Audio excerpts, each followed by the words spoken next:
ایک دفعہ کا ذکر ہے کہ سبز وادی کے ایک گاؤں میں مائرا نام کی ایک لڑکی رہتی تھی۔ وہ تھوڑی سانولی تھی، اس لیے اس کا کوئی دوست نہیں تھا۔ وہ ہمیشہ دوست بنانے کی کوشش کرتی تھی لیکن سب اسے پسند نہیں کرتے تھے۔ اس کے کالے رنگ کی وجہ سے کئی سال گزر گئے مگر اس کی کوئی دوست نہ بنی، اور اب مائرا کے والدین اس کے لیے پرپوزل ڈھونڈنے لگے۔ کئی پرپوزل آئے لیکن ہر بار انکار ہو جاتا، جس سے مائرا کے والدین بہت پریشان ہو گئے۔ آہستہ آہستہ مائرا کی عمر کی تمام لڑکیوں کی شادی گاؤں میں ہو گئی لیکن مائرا ابھی تک غیر شادی شدہ تھی، جس کی وجہ سے مائرا کے والدین بہت غمگین تھے۔ مائرا کے والدین رات کو بیٹھے مائرا کے بارے میں بات کر رہے تھے کہ وہ مائرا کو کسی ڈاکٹر سے چیک کرائیں، کون جانے شاید اس کے کالے رنگ کا کوئی حل نکل آئے۔ یہ سن کر مائرا بہت اداس ہو گئی۔ یہ سن کر وہ باہر نکل کر سڑک کے کنارے بیٹھ گئی اور رونے لگی کہ روتے ہوئے اسے ایک بوڑھی عورت کی آواز آئی جو سڑک پار کرنے میں مدد مانگ رہی تھی۔ مائرا نے بوڑھی عورت کو سڑک پار کرنے میں مدد کی۔ بوڑھی عورت نے شکریہ ادا کیا اور گھر چلی گئی۔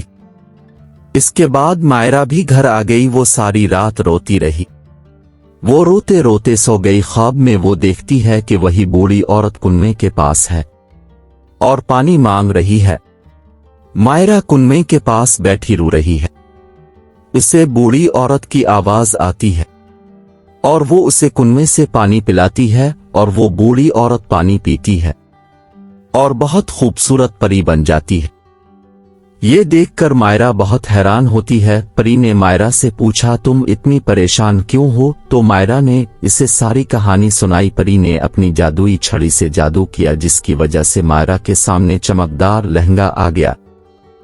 پری نے کہا، یہ جادوئی لہنگا ہے، جیسے ہی تم یہ لہنگا پہنو گے تم دنیا کی سب سے خوبصورت لڑکی بن جاؤ گی اور ساری غربت ختم ہو جائے گی۔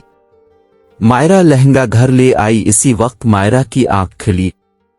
جیسے ہی مائرا نے آنکھیں کھولی وہی خواب والا لہنگا اس کے سامنے پڑا تھا۔ وہ اسے دیکھ کر بہت خوش ہوئی ہے اور لہنگا پہنتی ہے۔ جیسے ہی وہ اسے پہنتی ہے وہ ایک خوبصورت لڑکی بن جاتی ہے۔ وہ خود کو آئینے میں دیکھ کر بہت خوش ہوئی۔ وہ بھاگ کر اپنے والدین کے پاس گئی اور انہیں ساری بات بتائی۔ والدین اپنی بیٹی کو دیکھ کر بہت خوش ہوئے۔ کچھ دنوں کے بعد ایک اچھا رشتہ آیا اور انہیں مائرا پسند آ گئی۔ کچھ دنوں بعد وہ شادی کر کے اپنے سسرال چلی گئی۔